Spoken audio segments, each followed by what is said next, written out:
सुरु गरौँ सर, पानी परिरहेको छ। हामी औपचारिक प्रतिक्रिया लिँदैछौँ र रवि लामिछानेलाई थुनामा राख्ने आदेश भइसकेको छ। यद्यपि हामी औपचारिक प्रतिक्रियाको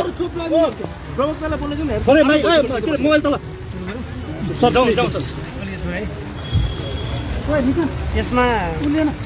रवि लामिछाने निवेदक विरुद्ध नारायण बहादुर समेतको जाहेर निर्वाचनका प्रत्याशी रहेको सहकारी ठगी सम्बन्धी कसुर र सङ्गठित अपराध सम्बन्धी मुद्दा र अर्को यसैमा जोडिएको रविलाल जोशी निवेदक प्रतिवादी रहेको नारायण बहादुर समेतको जाहेरी रहेको नेपाल सरकार रहेको प्रत्याशीवादी रहेको मुद्दामा आज मान्य न्यायाधीश डाक्टर नकुल श्रीमान र मान्य न्यायाधीश श्री बालकृष्ण ढकाल श्रीमानको इजलासबाट आदेश आएको छ। यो आदेशमा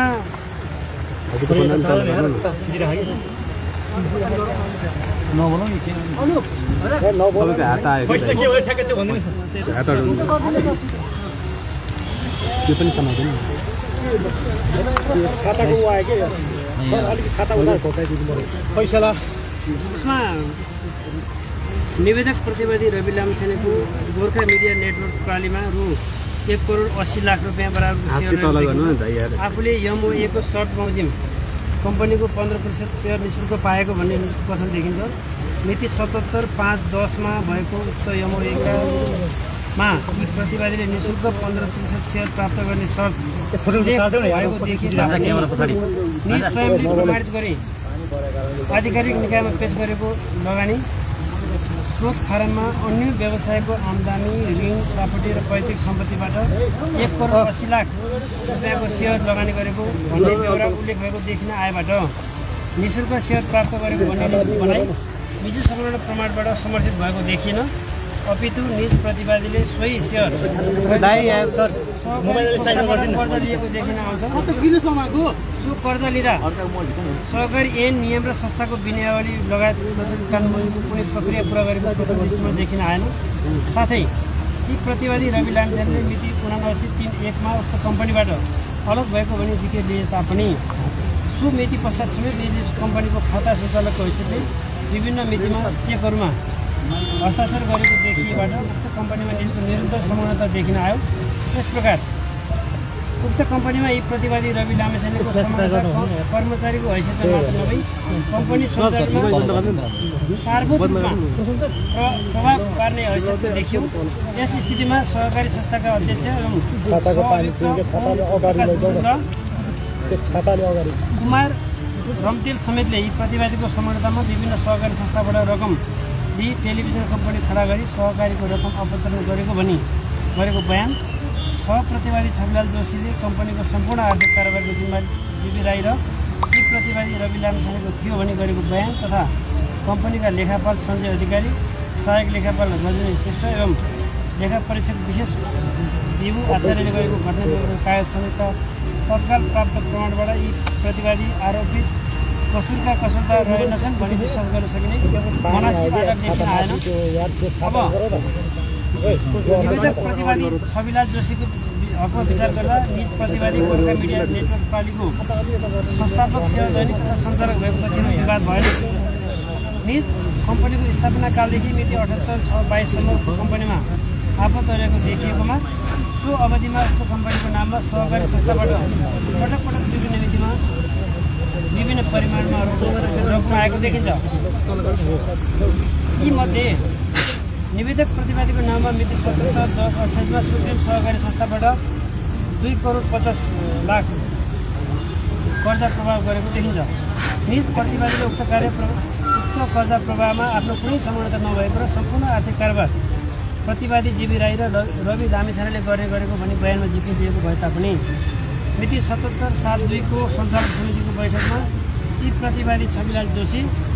संस्थापक सञ्चालनको हैसियतले उपस्थित भई ग्लोबल आइएमबी बैंक लिमिटेड कालोपुर शाखामा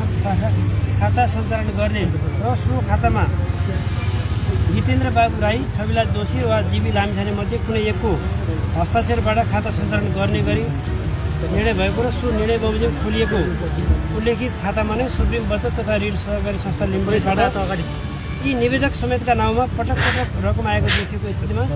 सहकारी संस्थाबाट कम्पनीमा रकम आएको बारेमा आफूलाई केही थाहा जानकारी नभएको भन्ने प्रतिवादीको जिज्ञास विश्वासप्रद देखिएन। यस स्थितिमा मिसिर संलग्न सहकारी संस्थाका अध्यक्ष एवं सहअभियुक्त ओम प्रकाश गुरुङ तथा सहअभियुक्त कुमार रम्तेल एवं कम्पनीका लेखापाल सञ्जय अधिकारी, सहायक लेखापाल रजनी श्रेष्ठ एवं लेखा परीक्षक विशेष विगो आचार्यले गरेको घटनाक्रम कागज समेतका तत्काल प्राप्त प्रमाणबाट यी प्रतिवादी आरोपित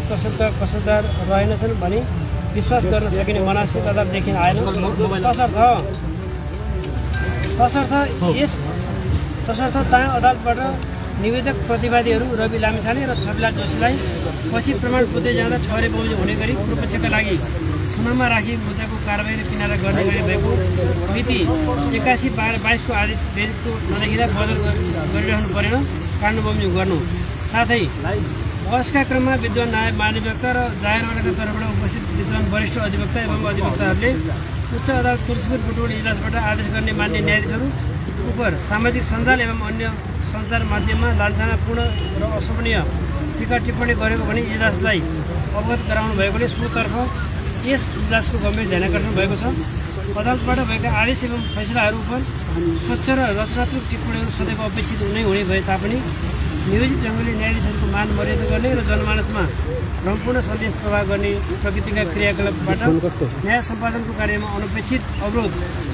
अब्स्ट्रक्सन अफ जस्टिस हुन जाने भएकोले त्यसतर्फ संवेदनशील रहन सबै पक्षका लागि यो आदेश जारी गरिदिएको छ भन्ने आज आदेश भएको अवस्था छ। यहाँहरू सबैलाई धन्यवाद।